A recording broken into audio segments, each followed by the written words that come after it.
ನಮಸ್ಕಾರ ವೀಕ್ಷಕರೇ. ರಾಯಚೂರು ವೈದ್ಯಕೀಯ ವಿಜ್ಞಾನಗಳ ಸಂಸ್ಥೆ ರಾಯಚೂರು ವಿಭಾಗದಲ್ಲಿ ಖಾಲಿ ಇರುವಂತಹ ಹುದ್ದೆಗಳಿಗೆ ಅರ್ಜಿಯನ್ನು ಕರೆದಿದ್ದಾರೆ. ಎಷ್ಟು ಹುದ್ದೆಗಳಿಗೆ ಅರ್ಜಿಯನ್ನು ಕರೆದಿದ್ದಾರೆ, ಯಾವ ಹುದ್ದೆಗೆ ಅರ್ಜಿಯನ್ನು ಕರೆದಿದ್ದಾರೆ, ಆರಂಭಿಕ ದಿನಾಂಕ, ಕೊನೆಯ ದಿನಾಂಕ, ಸ್ಯಾಲ್ರಿ ಮತ್ತು ಎಜುಕೇಷನ್ ಏನಾಗಿರಬೇಕು, ಸಂಪೂರ್ಣ ಮಾಹಿತಿಯನ್ನು ನಿಮಗೆ ತಿಳಿಸ್ಕೊಡ್ತೀನಿ. ವಿಡಿಯೋ ಸ್ಕಿಪ್ ಮಾಡ್ದಂಗೆ ಪೂರ್ತಿ ವಿಡಿಯೋವನ್ನು ನೋಡಿ. ವೀಕ್ಷಕರೇ, ರಾಯಚೂರು ವೈದ್ಯಕೀಯ ವಿಜ್ಞಾನಗಳ ಸಂಸ್ಥೆ ರಾಯಚೂರು ವಿಭಾಗದಲ್ಲಿ ಖಾಲಿ ಇರುವಂತಹ ಹುದ್ದೆಗಳಿಗೆ ಅರ್ಜಿಯನ್ನು ಕರೆದಿದ್ದಾರೆ. ಹುದ್ದೆ ಯಾವುದು ಖಾಲಿ ಇದೆ ಅಂತ ನಾವು ನೋಡೋದಾದರೆ, ಸೀನಿಯರ್ ರೆಸಿಡೆಂಟ್ ವಿಭಾಗದಲ್ಲಿ ಒಂದು ಹುದ್ದೆ ಖಾಲಿ ಇದೆ ಅಂತೇಳಿ ಒಂದು ಮಾಹಿತಿಯನ್ನು ನೀಡಿದ್ದಾರೆ. ಟೋಟಲ್ 10 ಹುದ್ದೆಗಳಿಗೆ ಒಂದು ಅರ್ಜಿಯನ್ನು ಕರೆದಿದ್ದಾರೆ.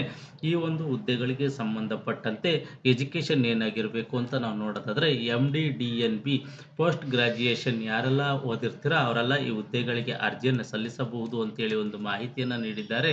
ಈ ಹುದ್ದೆಗಳಿಗೆ ಸಂಬಂಧಪಟ್ಟಂತೆ ಒಂದು ಉದ್ಯೋಗದ ಸ್ಥಳ ಎಲ್ಲಿ ಅಂತ ನಾವು ನೋಡೋದಾದರೆ, ರಾಯಚೂರು ಕರ್ನಾಟಕ ವಿಭಾಗದಲ್ಲಿ ಖಾಲಿ ಇರುವಂತಹ ಹುದ್ದೆಗಳಿಗೆ ನಿಯೋಜನೆ ಮಾಡ್ಕೊತೀವಿ ಅಂತೇಳಿ ಒಂದು ಮಾಹಿತಿಯನ್ನು ನೀಡಿದ್ದಾರೆ.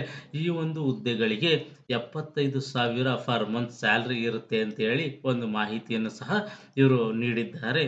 ಮತ್ತು ಈ ಒಂದು ಹುದ್ದೆಗೆ ವಯೋಮಿತಿಯನ್ನು ನಾವು ನೋಡಿದರೆ, ಯಾಸ್ ಫರ್ RIMS ರೂಲ್ಸ್ ಪ್ರಕಾರ ವಯೋಮಿತಿ ಸಡಿಲಿಕೆಯನ್ನು ಸಹ ನೀಡ್ತೀವಿ ಅಂತೇಳಿ ಒಂದು ಮಾಹಿತಿಯನ್ನು ನೀಡಿದ್ದಾರೆ.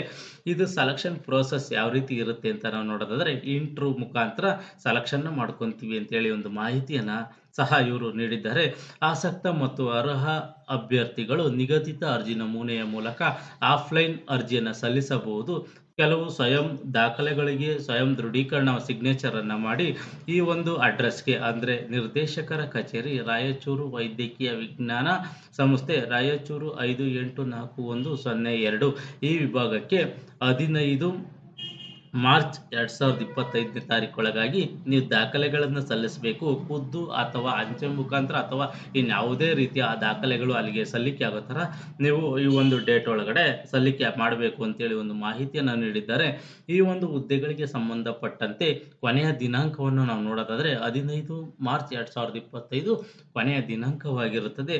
ಈ ಒಂದು ಹುದ್ದೆಗಳಿಗೆ ಒಂದು ಸಂಬಂಧಪಟ್ಟಂತೆ ಏನೆಲ್ಲ ಮಾಹಿತಿ ಬೇಕು, ನಿಮಗೆ ಹೆಚ್ಚಿನ ಮಾಹಿತಿ ಬೇಕು ಅಂತಂದರೆ ಅಧಿಕೃತ ವೆಬ್ಸೈಟ್ ಆದ RIMS Raichuru.Karnataka.gov.in ಈ ಒಂದು ವೆಬ್ಸೈಟ್ಗೆ ಹೋಗಿ ಒಂದು ಅಧಿಕೃತ ನೋಟಿಫಿಕೇಶನನ್ನು ನೋಡಿ, ಇದು ನಿಮಗೆ ಸೂಕ್ತ ಅಂತ ಅನಿಸಿದ್ರೆ, ಈ ಹುದ್ದೆಗೆ ನಾನು ಎಲಿಜಿಬಲ್ ಇದ್ದೀನಿ ಅಂತ ಅನಿಸಿದ್ರೆ ಸಂಪೂರ್ಣ ಒಂದು ನೋಟಿಫಿಕೇಶನನ್ನು ಸಂಪೂರ್ಣವಾಗಿ ಓದಿ ನೀವು ಹುದ್ದೆಗೆ ಅರ್ಜಿಯನ್ನು ಸಲ್ಲಿಸಿ ಅಂತ ಹೇಳ್ತಾ, ಈ ಒಂದು ಮಾಹಿತಿ ನಿಮ್ಗೆ ಇಷ್ಟವಾದರೆ ಸಬ್ಸ್ಕ್ರೈಬ್ ಮಾಡಿ, ಶೇರ್ ಮಾಡಿ, ಲೈಕ್ ಮಾಡಿ.